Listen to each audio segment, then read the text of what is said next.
Hello guys, I hope you all have had a great day so far. I am very excited to share with you today a new segment in our e-commerce application, which would be the uh, database management system. Here, in this case, the ER diagram of the web application is given here. So, what is an ER diagram? Is basically the graphical representation of the relationship between the tables in our database management system. So, I would like to start with the seller table here.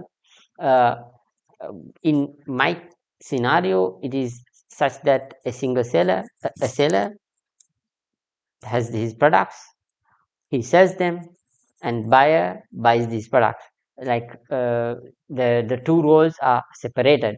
The seller sells, buyer buys. And in our table now, I would like to go to the seller table. Here in the seller table, I have uniquely given them a unique ID, a surrogate key to identify each seller.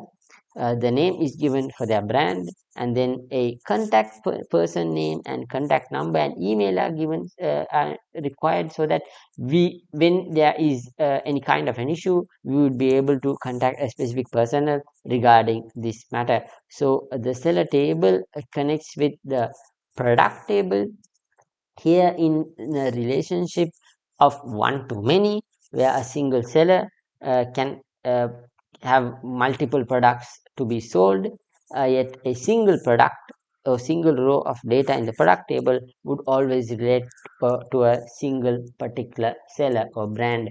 And the relationship then between the product table is that product table has basically a unique identifying surrogate key to identify each and every product, and then it has the model name, the description, the product images, and then the price. All these data are given, and then I have separately taken the brands table here. The relationship between the brands table and the product table is a one-to-many relationship, where a single brand can have multiple products, yet a single product in the product table would relate to a single brand. The same goes for the products category and the product table, where a one-to-many relationship is formed. A single category can have multiple products under them, yet a single product in the product table would relate to a single category. To give it an example, a smartphone would belong in the electronics category only, and it can't belong in the electronics category as well as the household items category, which is not possible. So now from that, I would be moving on to the products and the products inventory table. Here I have taken the inventory table separately, because I wish to keep a separate table to keep an inventory or stock of all the products available with me. So here the relationship is such that it's a one-to-one relationship. A single product would have a single inventory for it, and a single row of data in the inventory would relate to would map to a single product in the product ID product table.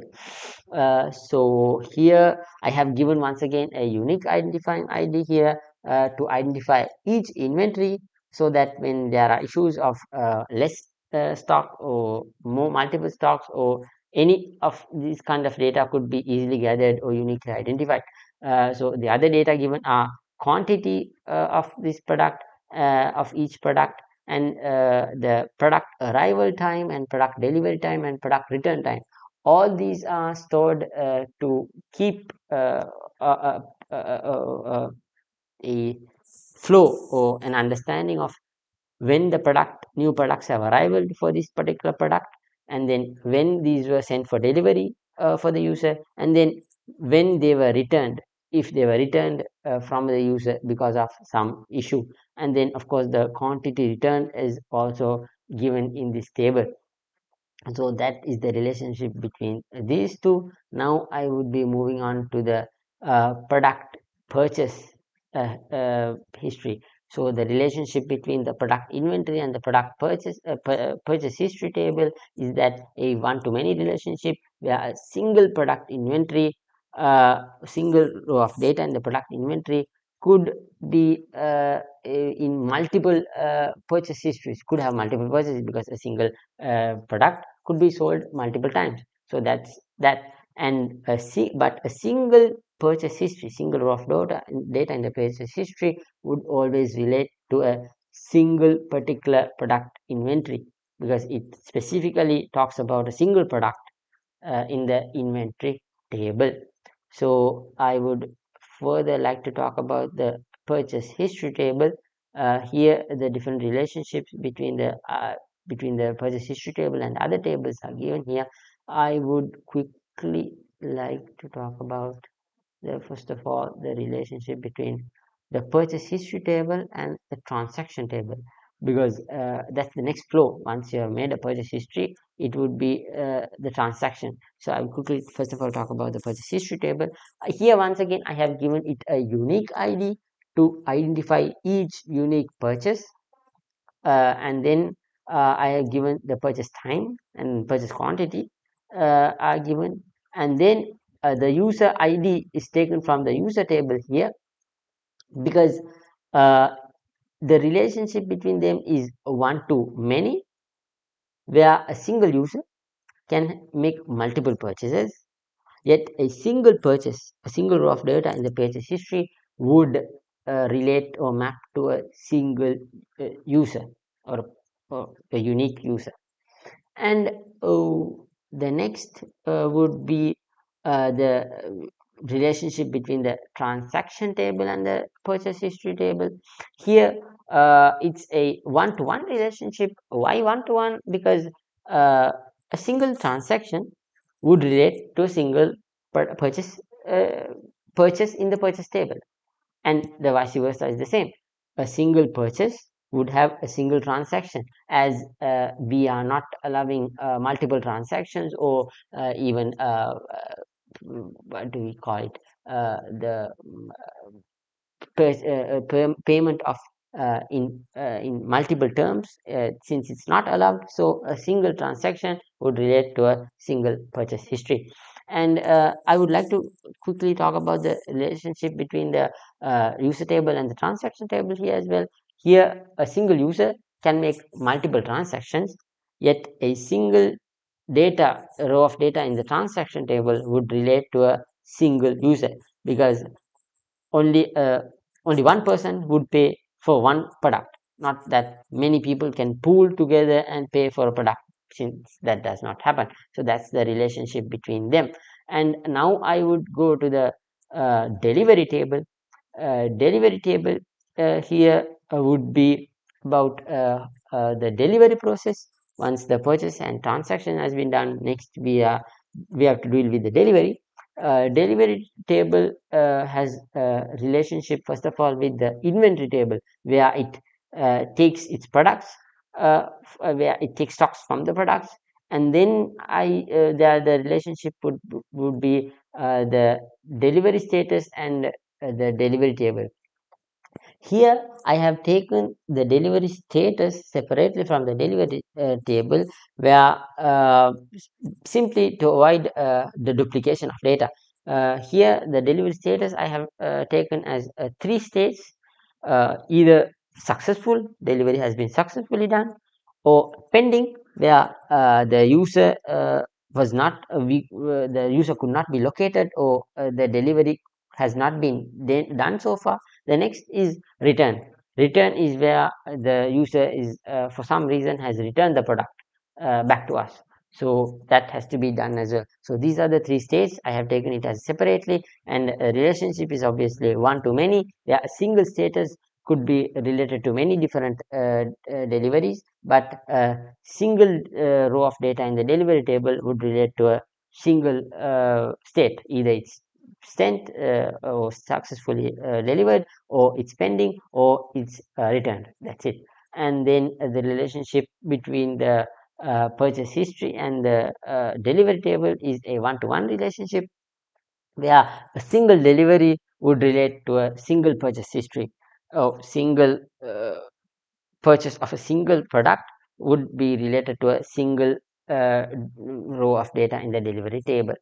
And then next would be the relationship between the delivery table and the user table here. The relationship between these is a one to many relationship, where a single user can have multiple deliveries under them, yet a single row of data in the delivery table would relate to a single user. As you can understand that a single product would belong to a single user. And next would be after the delivery of it, what we will be looking at is the feedback table. This is an interesting table where we have separated it such that when a product has been purchased, transaction has been made and delivered, then the user could give a feedback regarding this.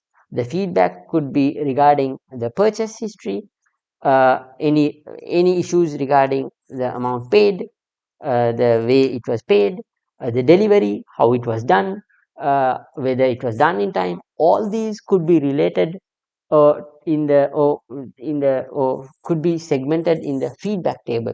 Here, the relationship between the user table and the feedback table is that it's a one-to-many relationship, where a single user can give many different feedbacks for different products, yet a single row of data in the feedback table would relate to a single user. And the same goes here. The feedback table and the purchase history is that a single feedback would map to a single purchase history, and the same is true vice versa, where a single purchase is mapped to a single feedback in the feedback table. And then I would like to talk about the next table is the product rating table. Product rating table is the table where the rating given by the user about the product after he has bought it, purchased, delivered, and then he has used it, and now he wishes to give a rating towards it. And this is directly mapped to the product table, as since there is no point relating it to the purchase history here, as the purchase is already done. It's a separate matter. Now he wishes to talk about the product itself, so then it's mapped to the purchase products table. The relationship between the user and the product rating is that a single user in the user table can give multiple product ratings for multiple products. And the relationship between the product rating and the product table is that a single product can have multiple ratings from different users, yet a single rating for a product would always relate to a single product or row of data in the products table. So the rating table is done as well.